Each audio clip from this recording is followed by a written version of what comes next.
Doctor साहब, इद्दत case के हवाले से आज फैसला नहीं हो सका, जबकि जज ने जो है केस ट्रांसफ़र करने के लिए हाई कोर्ट को ख़त लिखा। ये जी आज तवक्को थी कि उसका फैसला आ जाएगा, जी। लेकिन फिर वहाँ पे जो भी फैसला हुआ खावर मानिका साहब और बाकी सारा, तो उसके ऊपर फिर बैरिस्टर गौहर साहब ने प्रेस कॉन्फ्रेंस की सारी, और ये मामला तूल पकड़ गया आगे। कल जो है वो अच्छा, वो जो नौजवान शायर अहमद फराज साहब के हवाले से उन्होंने कहा कि पुलिस के पास हैं और शायद वो आज़ाद कश्मीर या ऐसी कोई बात की। कल जो है वो अब देखना है कि इसमें नैब तरमीम में जो है वो क्या इमरान खान साहब की पेशी वीडियो लिंक के ज़रिए होती है, और क्या उसको लाइव दिखाया जाता है या नहीं दिखाया जाता। तो कल ये समाअत है और ये केस इम्पॉर्टेंट है। असल जो बात वो ये है कि रियासती मामलात जो है ना, वो कहीं बज़ाहिर ऐसा लगता है कि जैसे ठहर से गए, चौक हो गए बल्कि, और उसमें जो है वो जो गवर्नेंस है वो मतलब एक अरेंजमेंट है जिसमें मुस्लिम लीग नून ज़ाहिर है कि हुकूमत में है, हुक्मरान वो हैं, पीपल्स पार्टी साथ है, बहुत सारे जो ऑर्डिनेंस आए हैं उस पर पीपल्स पार्टी अपने तहफ़्फ़ुज़ात का इजहार कर रही है, हालांकि वो तो गिलानी साहब ने जारी किए हैं। और असल जो इशू है वो ये है कि बजट अभी आ रहा है और उसकी तमाम तर शराइत जो है वो IMF तय करके चला गया है। तो असल तो मामला अब आने वाले दिनों में सामने आएगा ना, जब ये टैक्सेस और बाकी सारे मामला जब लगेंगे, तो फिर वो कैसे सूद कितना अदा करना है, कितने हमें पैसे चाहिए, कैसे टैक्स कलेक्शन होगी। तो ये आने वाले जो इश्यूज़ हैं वो अभी आने हैं। अभी तो आप समझेंगे ये हीट वेव और बाकी जो मसाइल हैं उनसे खैरियत से अल्लाह ताला निकाले। असल जो मसाइल हैं लोगों के लिए वो अभी आने हैं। तो ये बाकी तो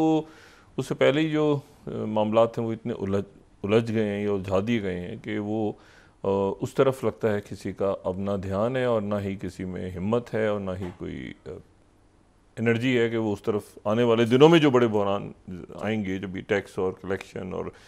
उनके साथ दोबारा रीनिगोशिएट करना और ये सारा, तो उस वक्त वो कैसे होगा। तो पहले ही ऐसा लगता है कि सब जो है वो बर्न आउट हो गए। तो इसमें जो और देखते हैं कि अब किस तरह से होता है, क्योंकि देखें अब कोई 5 महीने रह गए हैं सिर्फ, और दुनिया अब बड़ी संजीदगी से, तमाम दुनिया इस बात पे गौर कर रही है, और ख़ुद अमेरिका में अभी डिस्कशन शुरू हो गया है कि अगर जो है वो आगे निकल गए प्रेसिडेंट बाइडेन, 5 महीने रह गए हैं सिर्फ अमेरिका के इलेक्शन में तकरीबन, तो अगर बाइडेन आगे निकल गए तो क्या होगा, और अगर ट्रंप आगे निकल गए, जो कि बहुत सारे जो फंड रेजिंग हो रही है उसमें ट्रंप ज़्यादा फंड रेजिंग कर रहे हैं, तो फिर क्या सूरत हाल बनेगी। बाइडेन आगे निकल गए तो क्या होगा और ट्रंप आगे निकल गए तो क्या होगा। 27 जून को, यानी 1 माह से भी कम अरसा है जब पहला मुबाहिसा होगा ट्रंप और प्रेसिडेंट बाइडेन के दरमियान, और वो CNN जो है उसको अरेंज कर रहा है। और दूसरा जो मुबाहिसा है, जो प्रेसिडेंशियल डिबेट होगी, वो होगी 10 सितंबर को। तो उससे पहले जो बिल्डअप हो रहा है, ज़ाहिर है कि 1 या 2 दौरे प्रेसिडेंट बाइडेन के जो हैं वो यूरोप के हैं, और बाकी जो इश्यूज़ हैं मामलात सारे वो इतनी तेज़ी के साथ अब किसी हतमी यानी हतमी तरफ दुनिया पहुंचने की कोशिश कर रही है इलेक्शन से पहले पहले ही, उसके बाद इसी दौरान जो है वो ईरान का इलेक्शन है, इंडिया के इलेक्शन के नताइज आने हैं, और जो है वो बरतानिया का इलेक्शन होना है। तो बड़े इम्पोर्टेंट इवेंट्स हो रहे हैं ख़ित्ते में, दुनिया में। तो हम अब ज़ाहिर है कि जो भी डिस्कस कर रहे हैं हमारे यहाँ हमारे अकाबरीन सोच समझ के ही कर रहे होंगे, लेकिन बहरहाल मेरा ये ख्याल है कि ये वो टॉपिक्स नहीं है जिन पे हमें डिस्कस करना चाहिए इस वक्त, हमारे इश्यूज़ कुछ और हैं। और उसमें अगर ये देखें कि ये जो अमेरिका के अंदर जो फंड, अभी सिर्फ पोल्स को भी अब छोड़ दें, लेकिन जो फंड रेजिंग्स हो रही हैं वो फंड रेजिंग में, और अभी तक जो है देखें ये नहीं पता कि जो प्रेसिडेंट बाइडेन के साथ तो कैमिला हैरिस ही हैं, उनकी गालिबन जो वाइस प्रेसिडेंट, वो अनपॉपुलर हैं बहुत ज़्यादा, क्योंकि वो तो नज़र ही नहीं आई इस पूरे अरसे में। और जो फॉर्मर प्रेसिडेंट ट्रंप हैं, उनके साथ कौन होगा बतौर नायब सदर, क्या निकी हेली आएंगी जो कि अक़वाम मुत्तहिदा में अमेरिकन एम्बेसडर भी रही हैं, और कुछ अर्से पहले वो विड्रॉ कर गई थी ट्रंप, जब आगे निकल गए थे रिपब्लिकन कैंडिडेट के तौर पे तो वो पीछे हट गई थी, उनको हटना पड़ा था। लेकिन तो ये अभी वाज़ेह होना है। अच्छा, निकी हेली जो है वो इसराइल का उन्होंने एक दौरा किया है और निकी हेली के ऊपर बड़ी शदीद तनकीद हो रही है इस वक्त। निकी हेली जो है, इनके जो पेरेंट्स हैं वो अमृतसर, जो कि भारतीय पंजाब, वहाँ से चले गए थे हिजरत करके 60 की दिहाई में कनाडा, और कनाडा से फिर वो अमेरिका आ गए थे और वहाँ निकी हेली जो है वो उन्होंने अपनी ज़िंदगी गुजारी ज़्यादातर। लेकिन निकी हेली जो है वो जो हैं अब वो उन्होंने इसराइल का दौरा किया और इसराइल के दौरे के दौरान वो उन्होंने एक मिज़ाइल जो कि गज़ा पे जिसने आने वाले दिनों में गिरना है, तो उसके ऊपर उन्होंने अपने पेन से लिखा है, या जो भी मार्कर या जो भी उनको पेंट दिया गया, उसमें उन्होंने तहरीर किया है कि जी जो कि उनका ये पैगाम भी चल रहा है हर तरफ, और वो ये कह रहे हैं कि उन्होंने कहा है फिनिश देम, ठीक है, और उन्होंने लिखा है फिनिश देम, इन्हें ख़त्म कर दो, और अमेरिका लव्स इसराइल। और फिर इसको उन्होंने अपने जो उनका अकाउंट है, ट्विटर अकाउंट, उसके ऊपर भी इस मैसेज को उनकी टीम ने जो है वो डाला है एक्स पे, जिस पे पूरी दुनिया में बड़ी शदीद तनकीद हो रही है। और ये उनका अगर हम दिखा सकें, उनकी टीम का जो मैसेज है, finish them, America loves Israel always. अब अमेरिका में बड़ी कंडेमनेशन हो रही है इसकी, world wide condemnation including America, और उसमें ये बात हो रही है कि भाई ये क्या मैसेज है। और मैं यहाँ पे सिर्फ हिंदुस्तान टाइम्स, क्योंकि इनका जो बैकग्राउंड है, इनकी फैमिली चूँकि इंडिया से गई थी, अब ये वाइस प्रेसिडेंट के लिए हो सकता है ट्रंप के साथ ये चली जाएं, अभी तक वाज़ेह नहीं है। लेकिन मैं आपको सिर्फ 6 स्लाइड दिखाऊँ कि हिंदुस्तान टाइम्स इस पर क्या कह रहा है। Nikki Haley blasted for writing finish them on Israeli shell after Rafah massacre, deport her back to India. अच्छा, और ये उसके बाद टाइम मैगजीन कह रहा है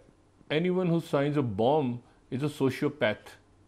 critics slam Nikki Haley's Israel missile stunt. मतलब एक लोगों को मुतासर करने के लिए भी दुनिया में होता है ना कि वो तवज्जो हासिल करो,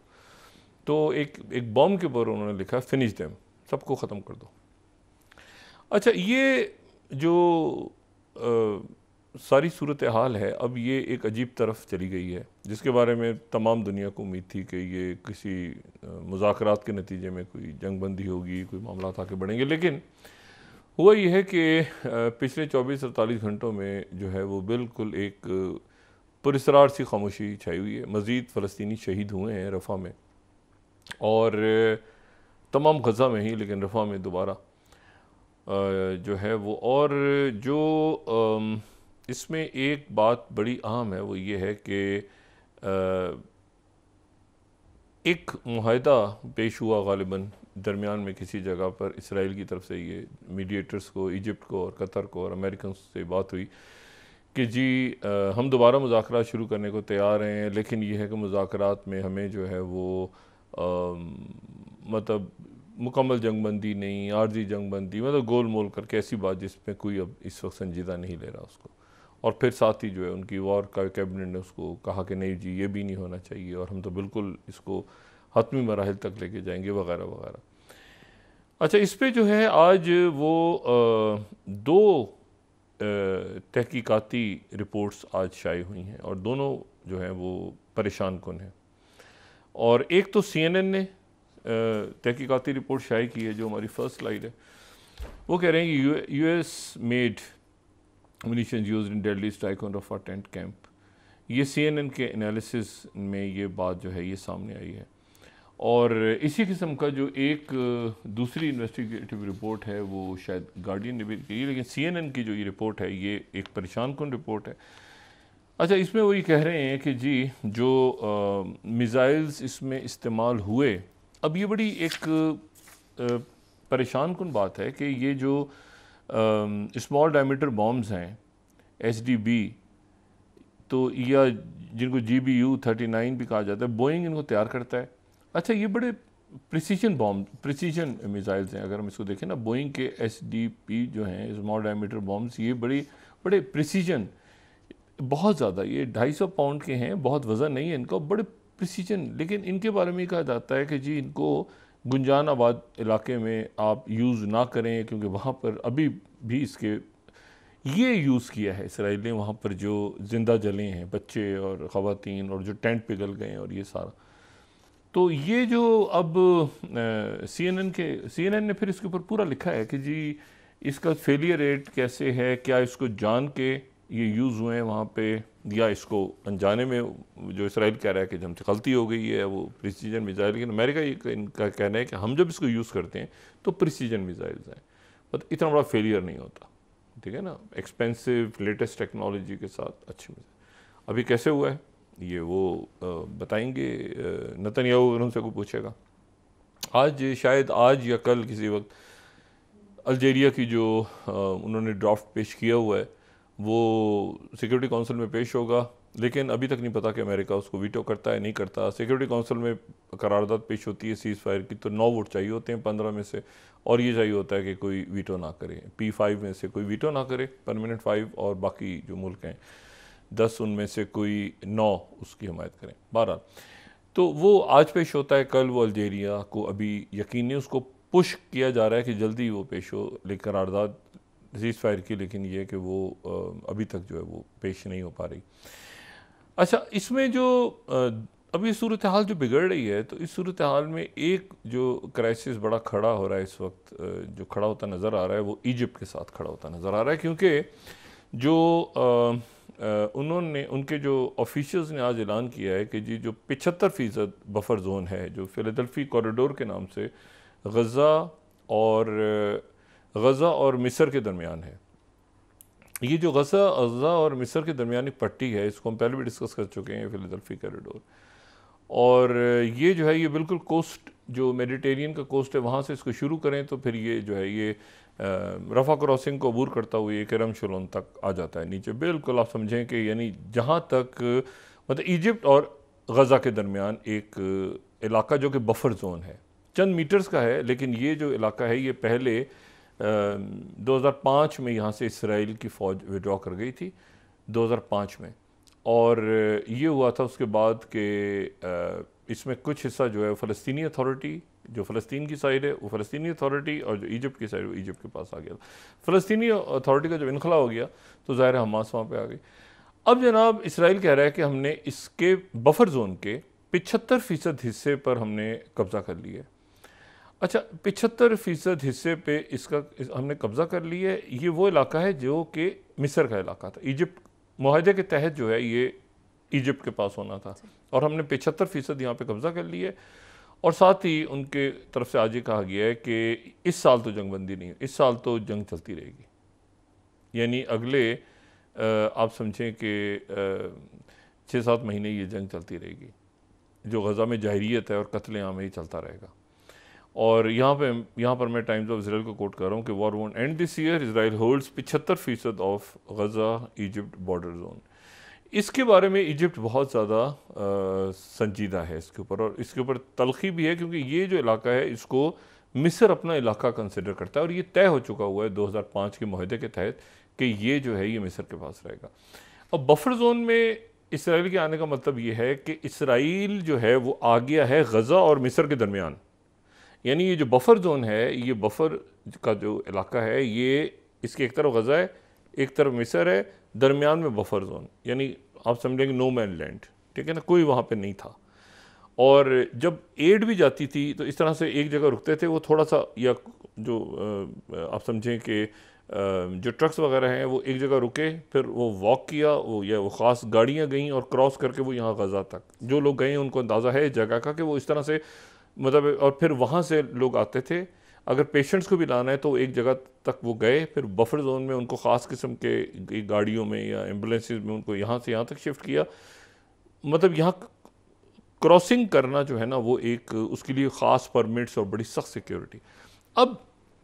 इस तरह से इसको समझें कि इसराइल ये कह रहा है कि हम गज़ा और मिस्र के दरमियान इसराइल आ गए, यानी अब इसका मतलब है कि रफ़ा क्रॉसिंग बाकी सारे पे अगर इसराइल आ गया 75% पे, तो बाकी 25% पे भी आ जाएगा, तो अब मिस्र और गज़ा के दरमियान में इसराइल होगा। तो ये अब एक ऐसा मामला हो गया जो कि मैं नहीं जानता कि ये किसी जंग की सूरत में आगे बढ़ेगा, झड़पें होंगी, मज़ीद क्या होगा।